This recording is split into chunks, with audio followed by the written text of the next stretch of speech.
민속야담을 찾아주셔서 감사드립니다. 항상 행복한 일들이 가득하시길 기원할게요. 조선시대 사랑 이야기 시작합니다. 옛날 어느 마을에 이덕칠이라는 청년이 살았습니다. 덕칠은 어찌나 기운이 좋은지 황소와 힘겨루기를 해도 이길 정도였답니다. 하지만 그 좋은 힘을 가지고도 게으름만 피우고 있었지요. 한 번뿐인 인생 놀기도 하고 그래야 하는 법 아니겠습니까? 그런 덕칠이 딱 한 가지 열심인 것이 있었습니다. 그건 바로 마을 여인들과의 사랑 노름이었지요. 저녁에 시작하면 밤을 새도 끝이 안 나니 그야말로 조선 제1의 정령남이었습니다. 하여 덕칠이와 하룻밤만 보내도 여인들은 허리가 휘었지요. 이놈 덕칠아, 언제까지 이 꼴로 살 셈이냐? 그래도 장가는 가야 하지 않겠느냐? 아버지, 그런 소리 마십시오. 여인들이 저만 보면 겁을 먹습니다. 그러니 장가갈 팔자가 아니라는 말입니다. 에이구, 이놈아. 그러니까 웬만큼만 했어야지. 날마다 바지를 벗고 나다니니 동네 방네 소문이 자자하지 않느냐? 아버지는 덕칠을 보며 혀를 끌끌 차고 말았습니다. 이러다 아들이 장가도 못 갈 테니 아버지의 속은 까맣게 타들어갔지요. 마침내 아버지가 이를 악물고 말했습니다. 이대로 뒀다간 아들이 노총각으로 늙겠다. 덕칠아, 이놈, 이참에 큰 고을로 나가보거라. 물이 다르면 내 짝도 있지 않겠느냐? 근데 간들 뭐가 있다고 색시가 오겠습니까? 가진 게 두 쪽뿐인데요. 그러니 하는 말이다. 여기서는 소문이 다 퍼져서 누가 내 상대를 하겠느냐? 큰 고을에서 한몫 잡고 색시도 하나 잡아보란 말이다. 아버지의 말에 덕칠은 어쩔 수 없이 자리를 털고 일어났습니다. 덕칠아, 가다가 이거라도 챙겨 먹거라. 아버지는 부엌살을 박박 긁어서 주먹밥 2덩이를 덕칠에게 내주었습니다. 덕칠은 그걸 받아들고 아버지께 큰절을 넙죽 올렸지요. 그럼 소자, 다녀오겠습니다. 어머니 잘 챙기시고 몸 조심하세요. 덕칠은 허리춤에 주먹밥을 차고 기세 좋게 집을 나섰습니다. 그리고 며칠을 걸어 덕칠은 드디어 부산포에 다다랐지요. 여기가 그 부산포라더니 정말로 크고 번화하구나. 덕칠은 이리저리 구경을 하다가 날이 저문 줄도 몰랐습니다. 잠자리를 찾던 중 바닷가 끝자락에 있는 허름한 정자 하나를 발견했지요. 아이고, 오늘 밤은 여기서 자야겠다. 덕칠은 정자 위로 올라가 보찜을 베고 드러누웠습니다. 바람 소리를 자장가 삼아 막 잠이 들려는 참이었지요. 그런데 그때 정자 아래에서 남녀의 대화 소리가 들려왔습니다. 제발 오늘만은 가지 마오. 밤이 사무치게 외롭습니다. 그만하시지요. 이젠 저도 못 버티겠습니다. 내가 얼마나 애가 타고 몸이 허전한 줄 아시오? 나도 참을 만큼 참았소. 아주 예쁜 여인이 사내에게 매달리고 있었습니다. 그런데도 그 사내는 손사래를 쳤지요.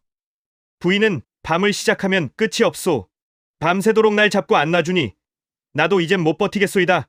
아니, 겨우 몇 번 했다고. 벌써 오는 소리신가요? 그러고도 무슨 사내라고 할 수 있습니까? 여러 소리 말고 더 이상은 날 찾지 마시오. 나도 나름대로 최선을 다했소. 그 사내는 마님의 손을 뿌리쳤습니다. 그러더니 길 쪽으로 달려가서는 도망치듯 떠나가 버렸지요. 어쩜 그러실 수가 있습니까? 제 몸에 불만 지르고 가실 거면 애초에 시작을 하지 말았어야지요. 마님은 그대로 주저앉아 눈물을 떨구었습니다. 아름다운 여인이 우는 모습이 덕칠의 마음을 아프게 하였지요. 하여 덕칠은 벌떡 일어나 정자 아래로 성큼 내려왔지요. 부인, 그렇게까지 원하신다면 제가 도와드릴 수 있습니다. 뭐라고? 자네, 지금 무슨 헛소리를 하는 게냐? 우연히 듣게 됐습니다. 그 양반은 약골이었나 본데 저는 아닙니다.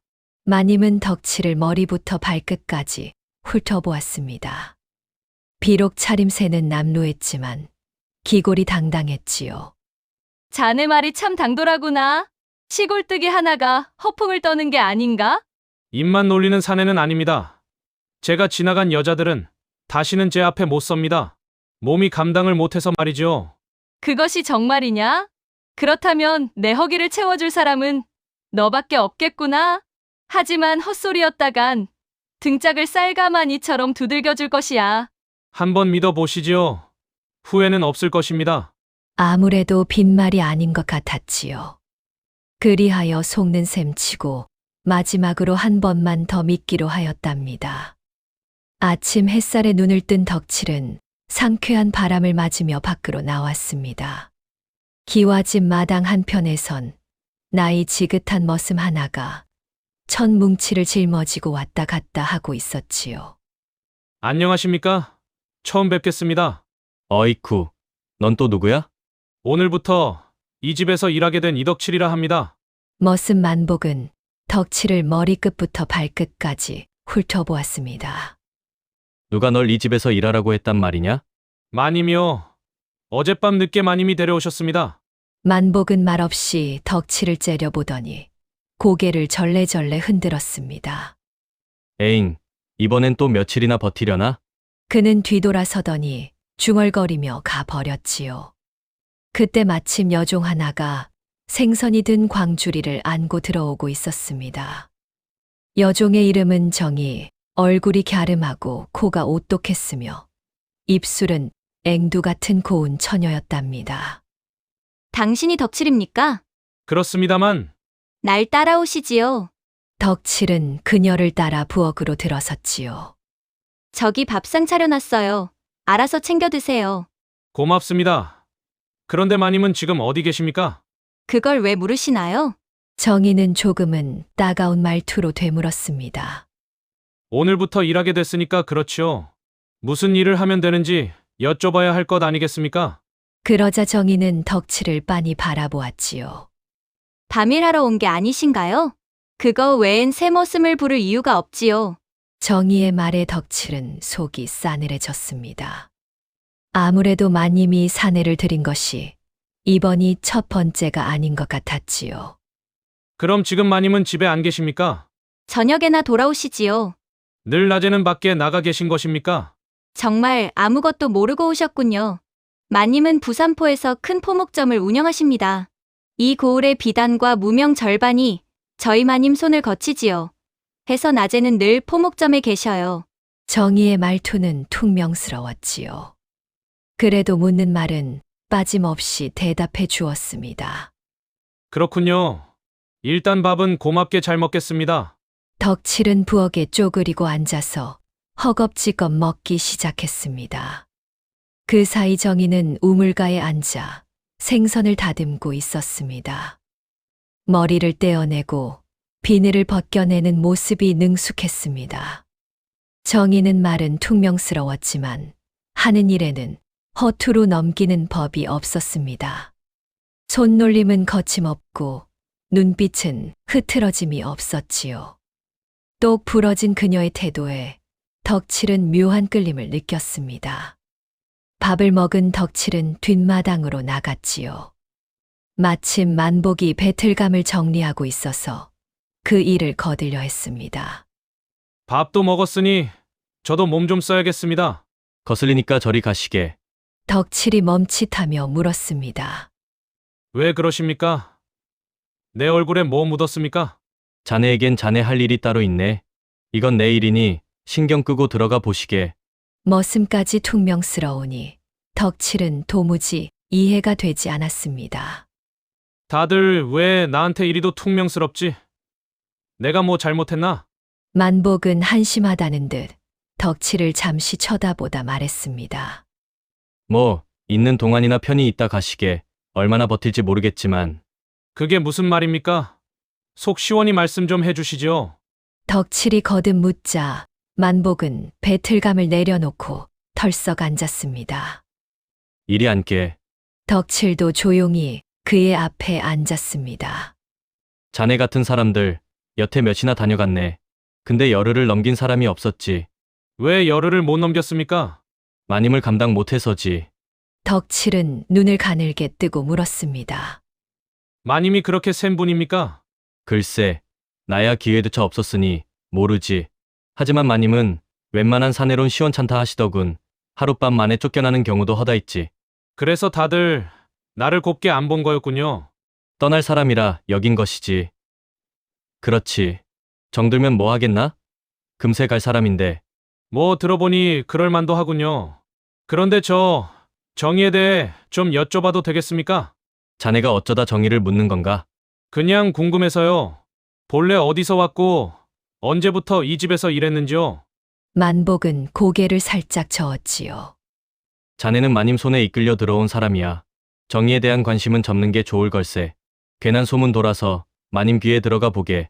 자네도 정의에게도 좋을 게 없네. 덕칠은 입을 다물었습니다. 그 말이 빈말이 아니라는 걸 눈치챌 수 있었지요. 마님이 정의를 질투하게 된다면 그 끝이 어떨지는 불보듯 뻔했습니다. 알겠습니다. 조심은 하겠지만 그래도 정의에 대해 아는 대로만 좀 알려주시지요. 덕칠이 거듭 묻자 만복은 마지못해 입을 열었습니다. 정의는 이 근처 마을 출신이네. 아버지가 농사짓던 분이었는데 몇 해 전 큰 병을 얻어 돌아가셨지. 그 후로 어머니마저 몸져 놓으셨다네. 저런, 그리도 안타까운 일이. 그래서 어린 나이에 일을 시작했네. 지금도 집엔 병든 어머니가 계셔서 매일같이 약값 벌기에 바쁘지. 그래서 정의가 여종살이를 하는 것이군요. 그렇지. 시집갈 나이에도 혼사고 뭐고 다 접고 어머니 병고안을 해야 하니 안 됐지. 덕칠은 그 말을 듣고서야 정의의 굳은 얼굴이 떠올랐습니다. 그녀가 왜 그렇게 말이 없는지 조금은 이해가 됐습니다. 만복과 헤어진 덕칠은 숙소로 돌아와 자리에 누웠습니다. 그는 부엌에서 마주친 정의를 떠올렸습니다. 가늘게 늘어진 눈매, 단정한 콧날, 반짝이는 눈동자. 이상하게도 그녀 생각만 하면 마음이 두근거렸습니다. 그렇게 정의를 생각하다 깜빡 잠이 들었는데 어느 순간 바깥에서 정의 목소리가 들려왔습니다. 마님께서 찾으십니다. 덕칠이 눈을 뜨니 벌써 밖이 어두워져 있었습니다. 아이고, 잠이 들었구나. 지금이 몇 시쯤 되었습니까? 술시입니다. 어서 씻고 안방으로 가보시지요. 정의는 돌아가고 덕칠은 우물가로 가서 물을 떠 깨끗이 씻었습니다. 그리고 마님의 안방으로 향했습니다. 찾으셨습니까? 그래, 들어오너라. 덕칠은 안방문을 열고 들어갔습니다. 방 안에는 포목점에서 가져온 듯한 비단과 무명이 어지럽게 놓여 있었습니다. 그 한가운데 마님은 다소곳이 앉아 덕칠을 바라보고 있었지요. 어서 와라. 이리 가까이 앉거라. 덕칠은 조심스레 다가가 마님 옆에 앉았습니다. 방은 괜찮더냐? 푹신한 요가 깔려 있어 아주 편히 쉬었습니다. 좋다. 오늘 밤 정자에서 큰 소리 친 실력 보여줘야 할 게다. 맡겨 두시지요. 후회는 없을 것입니다. 안방에 불이 꺼지고 마님의 자지러지는 비명소리가 들렸지요. 정희는 조용히 자기 처소로 들어갔습니다. 정희는 조용히 바늘과 천을 꺼내 자수를 놓기 시작했습니다. 병든 어머니 약값을 벌기 위해 그녀는 밤마다 일을 했습니다. 손재주가 좋아 맡긴 자수는 평이 좋았지요. 그런데 새벽 갑자기 코피가 쏟아졌습니다. 그 바람에 피가 번져 밤새워 놓은 수는 못 쓰게 되었지요. 아이고, 이걸 어째? 내일까지 줘야 하는 건데. 정희는 코를 막고 다시 술을 놓기 시작했습니다. 한참 지나 새벽 닭이 울자 바늘을 내려놓고 자리에서 일어났답니다. 부엌으로 간 정희는 쌀을 씻고 솥에 올렸지요. 아궁이에 불을 지피자 금세 밥 냄새가 피어올랐습니다. 불을 살짝 줄이고 그녀는 다시 밖으로 나왔답니다. 우물가에서 물을 퍼올리려던 찰나 뒤에서 덕칠이 다가왔습니다. 그 두레박, 내가 해드리겠습니다. 그는 두레박을 받아들더니 힘차게 물을 퍼올렸습니다. 이 항아리에 채우면 되겠습니까? 정희는 말없이 고개만 끄덕이고 부엌으로 돌아갔답니다. 정희는 찬을 만들고 국을 끓였지요. 그러다 찬을 밥상에 들던 중 순간 어지러워 밥상을 떨어뜨렸습니다. 그릇이 깨지며 소리가 났고 덕칠이 부엌으로 달려왔답니다. 괜찮으십니까? 그는 정희를 부축했습니다. 괜찮아요. 잠깐 어지러웠을 뿐이에요. 아닌 것 같습니다. 얼굴이 창백하고 눈빛도 흐릿합니다. 여기 앉아 잠깐 쉬십시오. 덕칠은 짚을 깔고 정희를 앉혔답니다. 그리고 흩어진 그릇과 찬을 치우기 시작했습니다. 그냥 두세요. 괜찮아지면 제가 하겠어요. 하지만 덕칠은 묵묵히 바닥을 치우고 남은 상도 챙겼습니다. 정희는 일어나려 했으나 며칠째 제대로 쉬지 못한 몸은 버텨내지 못했습니다. 그렇게 덕칠은 마님의 아침상을 모두 준비했답니다. 마님의 밥상까지 직접 들여다 놓았지요. 덕칠은 안방에서 밥상을 가져와 설거지까지 마쳤답니다. 아침 일과는 큰 탈 없이 끝났습니다. 그때까지도 정희는 머리가 아프고 어지러워 일어나지 못하고 있었지요. 일을 마친 덕칠은 정희를 조심히 안아들었습니다. 덕칠은 정희를 방에 눕히고 이불을 덮어 주었답니다. 여기 누워서 좀 쉬십시오. 방 안에는 자수틀과 실뭉치가 놓여 있었습니다. 밤새 자수 놓으신 겁니까? 대답이 없어 돌아보니 정희는 이미 잠든 상태였습니다. 덕칠은 피식 웃고는 조용히 문을 닫고 나왔지요. 덕칠은 정희가 하려던 일을 챙겨가며 이것저것 정리했답니다. 그렇게 하루를 정리하고 자기 방으로 돌아와 누웠습니다. 생각이 많았지만 곧 잠에 들었답니다. 정희는 해질녘이 되어서야 눈을 떴습니다. 몸이 한결 가벼웠고 어지럼도 사라져 있었지요. 문을 열고 나오던 정희는 마당을 보고 깜짝 놀랐습니다. 며칠째 밀려있던 빨랫감이 모두 널려 있었습니다. 줄에 걸린 천을 만져보니 뽀송하게 잘 말라 있었답니다. 정희는 조용히 빨래를 걷어 개기 시작했습니다. 손놀림은 가볍고 정갈했습니다. 모두 정리한 뒤 정희는 부엌으로 향했지요. 부엌에 들어서자 정희는 또 한 번 놀랐답니다. 바닥이며 찬장, 조리도구까지 말끔하게 정돈되어 있었지요.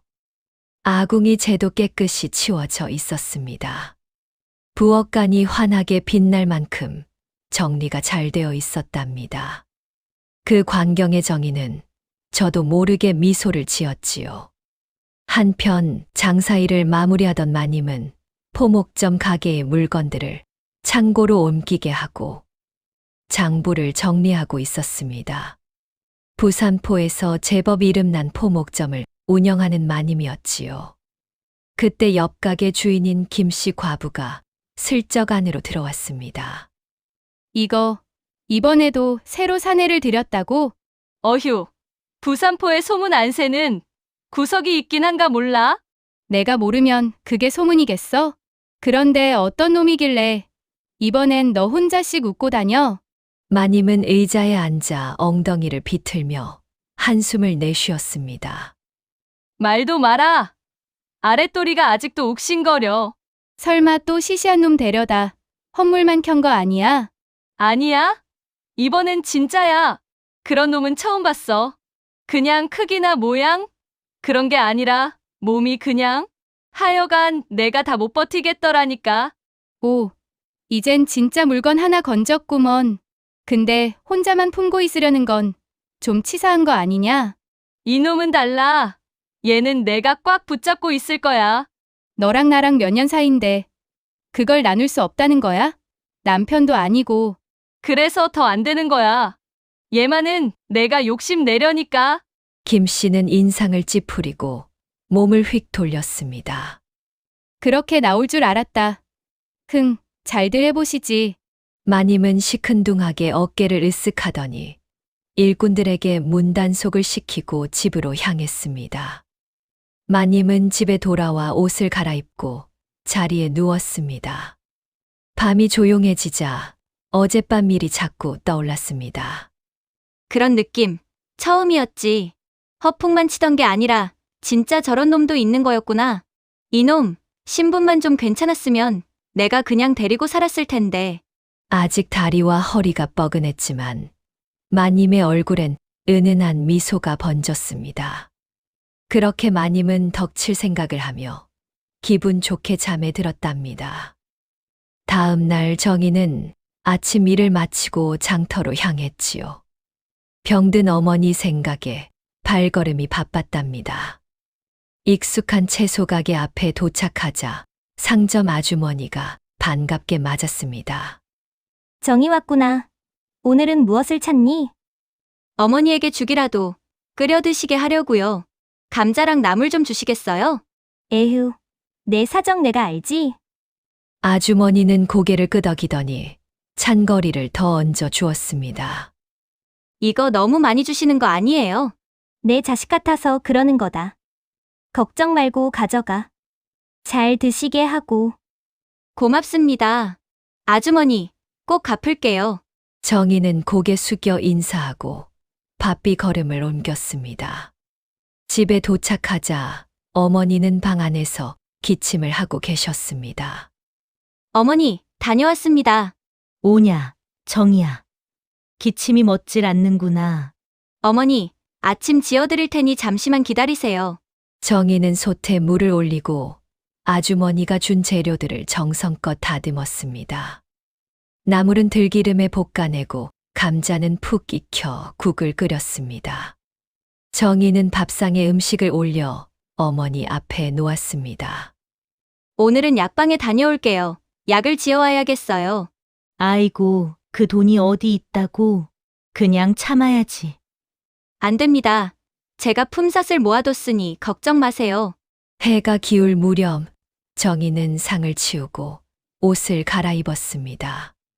그리고 다시 마님의 집으로 향했습니다. 부엌에 도착한 월매는 조용히 문을 열고 들어갔습니다. 그때 마님이 부르는 소리가 들려왔습니다. 정이야, 밥 좀 다오. 네, 마님. 정희는 밥과 국을 덜어 마님의 밥상을 챙겨 들었습니다. 마님은 허기가 졌는지 조용히 밥을 먹었습니다. 정이야, 상 치우면서 덕칠이 보고 내 방으로 오라 해라. 네, 마님. 정희는 상을 들고 조용히 방을 나왔습니다. 정희는 덕칠에게 가야 했지만 발이 떨어지지 않았습니다.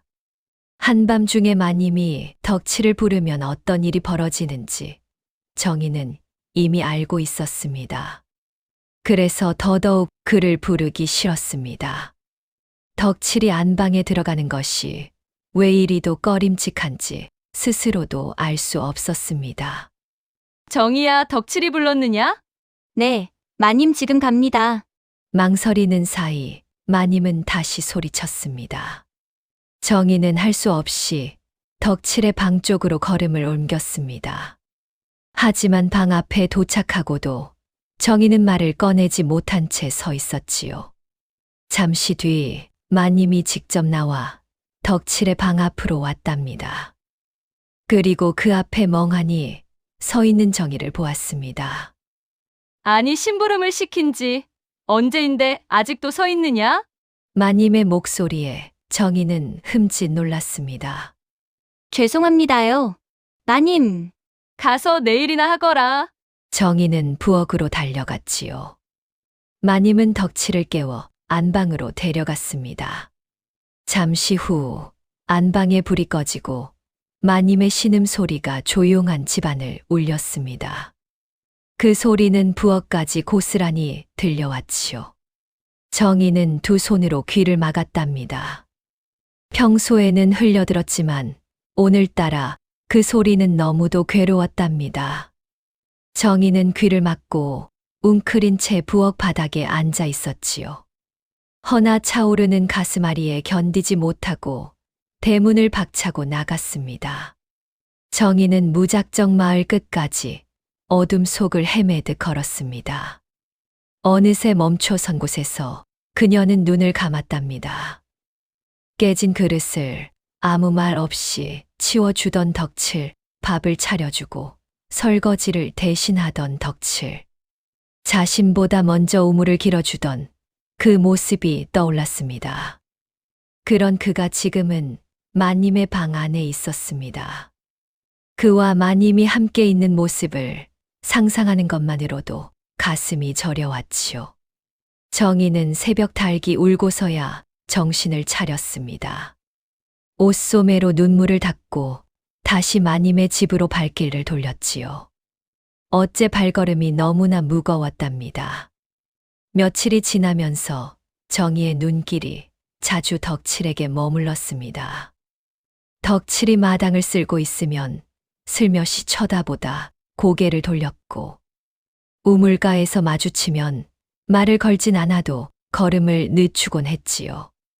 마님은 어느 날 포목점 일을 일찍 마치고 뜻밖의 집으로 돌아왔습니다. 마당을 지나던 마님은 문득 빨래줄 앞에 선 덕칠을 보게 되었답니다. 그 일은 분명 정희의 몫이었지요. 그러나 덕칠은 마치 자기 일인 듯 말없이 빨래를 개고 있었습니다. 마님은 인기척을 숨기고 그 모습을 지켜보았지요. 그날 이후로 마님은 틈만 나면 부엌이며 마당이며 살피기 시작했답니다. 며칠 뒤 마님은 또다시 이상한 장면을 보게 되었습니다. 이번에는 우물가에서 덕칠이 설거지를 하고 있었습니다. 저 일도 분명 정희의 것이었답니다. 내 눈이 헛된 것이 아니다. 틀림없이 저 둘 사이에 정분이 생긴 게다. 그날 밤 마님은 머리에 수건을 얹은 채 골똘히 생각에 잠겼습니다. 정희가 덕칠을 탐내는 것도 얄미웠지만 그보다 더 거슬린 것은 덕칠이 그 눈길을 모른 채 하지 않는다는 점이었지요. 전연을 내쫓는다고 끝날 일이 아니다. 밖으로 나가면 둘이 어찌 될지 누가 알겠나? 차라리 아예 서로 못 마주치게 하는 것이 옳겠다. 마님은 조용히 등을 돌려 요에 누웠지요. 그러면서 정희를 떼어낼 묘안을 곰곰이 꾸미기 시작했습니다. 며칠 뒤 마님이 포졸들을 이끌고 집으로 들어섰습니다. 며칠 전 내 폐물과 은비녀가 감쪽같이 사라졌소. 다른 물건은 손대지 않고 은비녀와 폐물만 없어졌다오.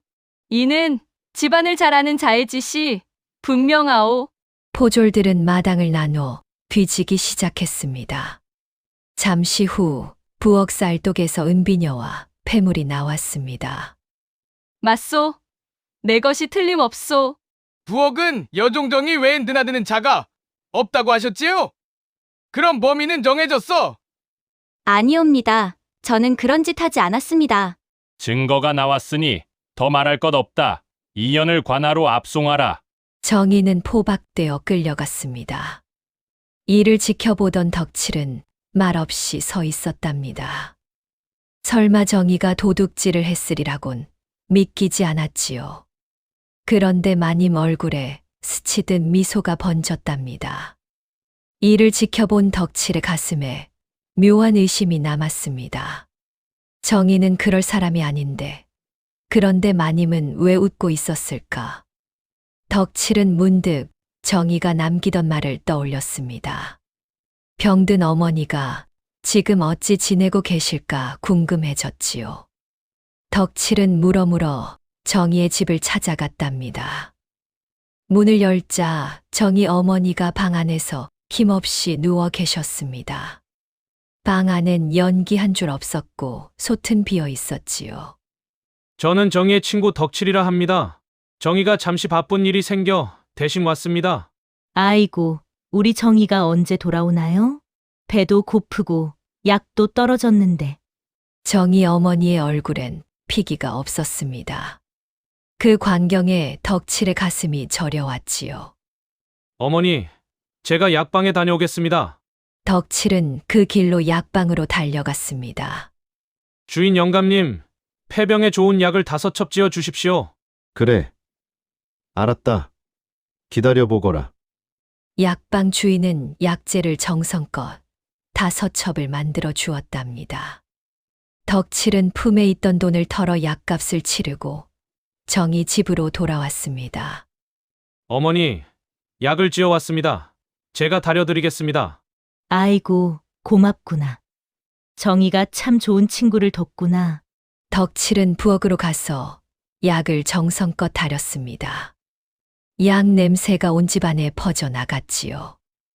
약을 다 다린 덕칠은 조심스레 정희 어머니께 가져다 드렸습니다. 어머니, 뜨거우니 조심해서 드세요. 고맙구나. 젊은 양반. 정희가 어디서 이런 훌륭한 분을 알게 됐는지. 정희 어머니는 약을 조금씩 마셨습니다. 덕칠은 그 모습을 지켜보다 장에 나가 쌀과 나물을 사왔습니다. 그리고 죽을 정성껏 끓여 정희 어머니께 올렸지요. 아이고, 이렇게까지 해주시다니. 정말 고맙구려. 어머니는 덕칠이 끓여준 죽을 한 숟가락 한 숟가락 떠 드셨습니다. 따뜻한 죽을 드시고 나니 얼굴에 조금 생기가 돌았습니다. 젊은 양반, 우리 정희를 어떻게 생각하시오? 정희는 참 좋은 사람입니다. 착하고 부지런하죠. 그뿐인가요? 혹시 다른 마음은 없으신가요? 덕칠은 잠시 망설이다 솔직하게 말했습니다. 사실 정희를 보면 가슴이 떨립니다. 저도 모르게 자꾸 눈이 가고 마음이 쓰입니다. 호호, 그렇군요. 이 늙은이 눈에는 다 보인다오. 젊은 양반, 정희를 잘 부탁하네.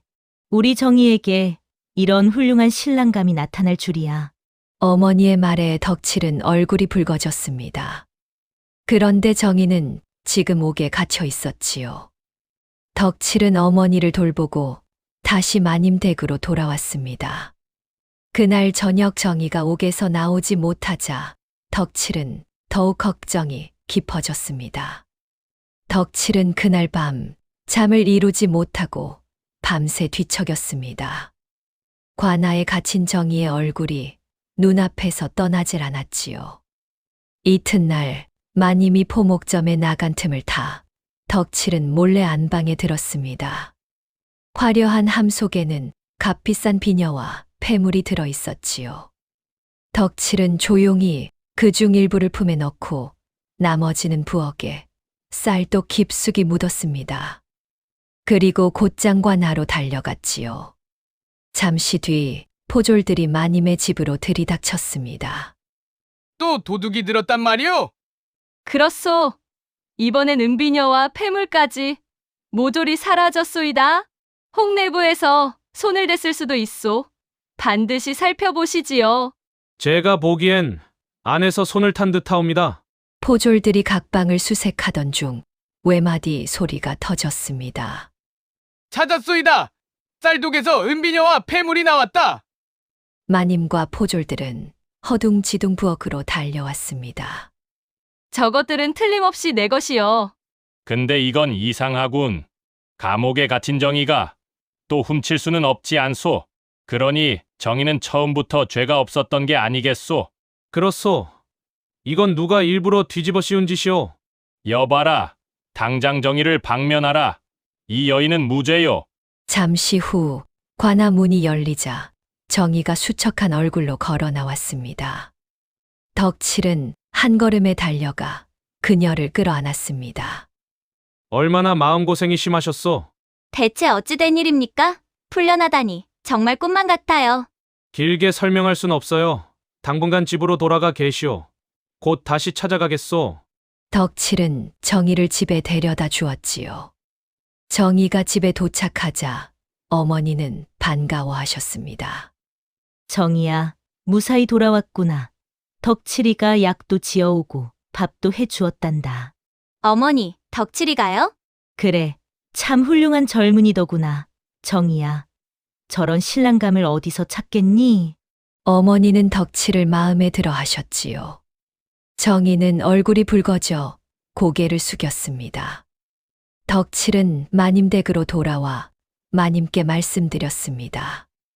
마님, 드릴 말씀이 있습니다. 그래, 무슨 일이냐? 얼굴이 심상치 않구나. 이곳에 더는 머물 수 없을 듯 싶습니다. 무슨 소리냐? 누가 널 쫓기라도 한 것이냐? 덕칠은 잠시 말을 아끼다가 고개를 들었습니다. 사실 저는 고향에 있을 적 형편이 너무 어려워 큰 돈을 꾸었습니다. 그 빚의 이자에 이자를 물어 지금은 1,000냥이 넘었습니다. 그 빚을 갚지 않으면 온 식구들까지 들쑤셔 놓겠다고 협박을 해왔지요. 그래서 떠나려 합니다. 한양으로 가서 돈을 벌려 합니다. 마님은 한동안 말을 잇지 못하고 앉아 있더니 이내 상기된 얼굴로 말했습니다. 너는 나를 뭘로 보는 것이냐? 무엇이라뇨? 이 집에 포목점이 얼마나 큰 줄은 알지? 알고 있습니다. 비단 몇 필만 팔면 되는 일이다. 1,000냥, 아니 2,000냥이라도 내가 낼 수 있다. 그럴 수는 없습니다. 마님께 더는 폐를 끼칠 수 없습니다. 패라니, 나는 너를 그냥 데리고 논 게 아니야. 너를 품었고 마음도 줬다. 그러니 이 일이 끝나면 돌아와라. 내가 기다릴 것이니. 덕칠은 한참 마님의 눈을 마주 보다가 고개를 숙였습니다. 마님 뜻은 고맙습니다. 하지만 이건 제 목숨의 짐입니다. 이번 길은 혼자 다녀와야겠습니다. 그래, 그렇다면 이 돈을 받아라. 그녀는 장롱 안에서 돈꾸러미 하나를 꺼내 건넸습니다. 받거라. 은전 2,000냥이니라. 내가 돌아오지 못하면 내가 널 찾아갈 것이다. 덕칠은 묵묵히 그 돈을 받아들고 마님께 큰 절을 올렸습니다. 그리고 문 밖을 나섰지요.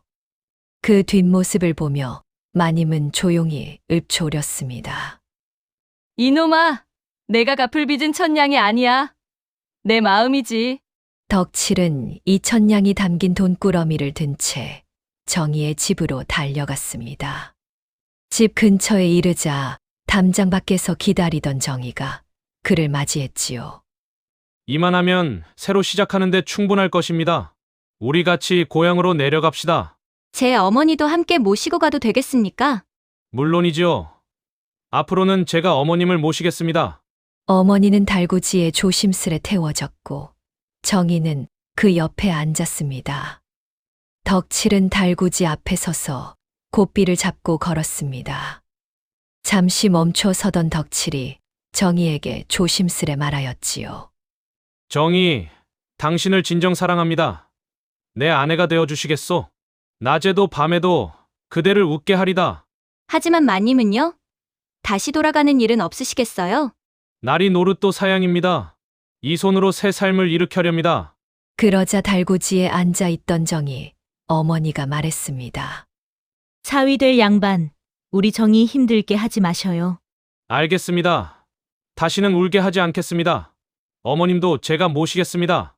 정희는 조용히 고개를 끄덕였습니다. 그러자 덕칠의 얼굴에는 커다란 미소가 걸렸지요. 덕칠의 부치는 마당까지 나와 맨발로 달려 나왔습니다. 이놈아, 이게 얼마만이냐? 아버지, 이 아이가 제 짝입니다. 그리고 이분은 장모님이십니다. 정희는 마당 한복판에 무릎 꿇고 큰 절을 올렸습니다. 처음 뵙겠습니다, 아버님. 허허, 인사성이 바르구나. 내가 우리 집 큰 며느리라니. 반갑구나, 반가워. 며칠 후 덕칠과 정희는 마을 사람들의 축복 속에 혼례를 올렸습니다. 풍악이 울리는 동안 정희는 연지 바른 볼을 숙인 채 덕칠 옆에 앉아 있었지요. 그렇게 두 사람은 비로소 부부가 되었답니다. 부인, 한 가지만 약속해 주시오. 내 물건을 보고 놀라 자빠지진 마시오. 서방님이 그리 대단하단 말이요. 약속하리다. 덕칠과 정희는 서로를 마주 보았습니다. 옷자락이 벗겨지자 덕칠의 물건이 드러났습니다. 헌데 정희는 약속이 무색하게 뒷벽으로 물러나고 말았지요. 이게 어찌 사람 물건이란 말이요. 정희는 처음엔 놀랐지만 이내 덕칠의 품에 안겼습니다. 덕칠이는 웃으며 다가갔습니다. 크면 클수록 좋은 법이죠. 걱정 마시고 내게 몸을 맡기시오. 이윽고 불이 꺼지고 산골짜기엔 밤새 아리따운 여인의 울음소리가 퍼져나갔습니다. 그렇게 두 사람의 진정한 신혼이 시작되었지요. 석 달 후 어느 날 낯선 사내가 마님댁 대문을 두드렸습니다. 마님, 덕칠나리가 마지막으로 남긴 말을 전하러 왔습니다. 마지막 말이라니. 그게 무슨 소리냐?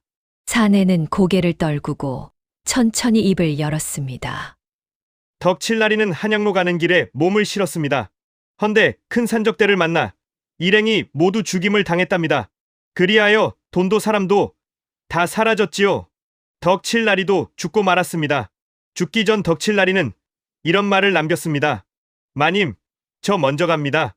눈 감기 전까지 마님의 얼굴이 떠나질 않습니다. 그 말을 들은 마님은 그 자리에 주저앉아 땅을 치며 울었습니다. 덕칠이 그리 말했단 말이냐? 덕칠아, 내 너를 얼마나 아꼈는데? 멀찍이 숨어 그 모습을 지켜보던 덕칠은 조용히 고개를 떨궜습니다. 잠시 그의 발걸음이 머뭇거렸으나 곧 정의와의 약속이 떠올랐지요. 이제 영영 이별이 옵니다, 마님.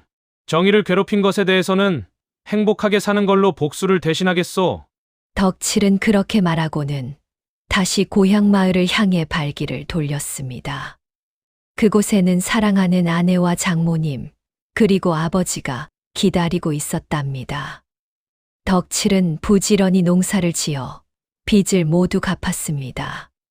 정희는 남편을 내조하며 어머니를 극진히 모셨습니다.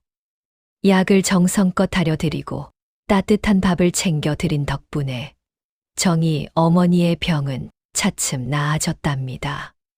어느 날 정희 어머니는 덕칠을 불러 말씀하셨습니다. 사위, 우리 정희를 만나게 해줘서 고맙네. 자네는 참 훌륭한 신랑감이야. 우리 정희가 행복해하는 모습을 보니 이 늙은이 한이 없네. 장모님, 제가 더 감사합니다. 정의를 만나 제 인생이 달라졌습니다. 그렇게 덕칠과 정희는 행복하게 살았답니다. 옛사람들은 물수지용이라 하였습니다. 저마다 모양도 성질도 다르되 그에 맞는 쓸모가 있으니 버릴 것도 없고 함부로 깔볼 것도 없다는 말이지요. 어떤 사람, 어떤 재능이라도 그 쓰임을 잘 살피면 이롭고 복된 일이 따르게 마련입니다. 덕칠도 큰 물건을 제대로 써먹어서 큰 복을 얻은 것이지요. 그리고 진심으로 사랑하는 사람을 만나 평생의 행복을 얻었답니다. 우리도 이 교훈을 되새겨 어떤 재주도 알아보고 귀히 여기며 진심으로 사랑하는 이를 만나야 하겠습니다. 오늘의 이야기는 여기까지입니다. 끝까지 시청해 주셔서 감사합니다.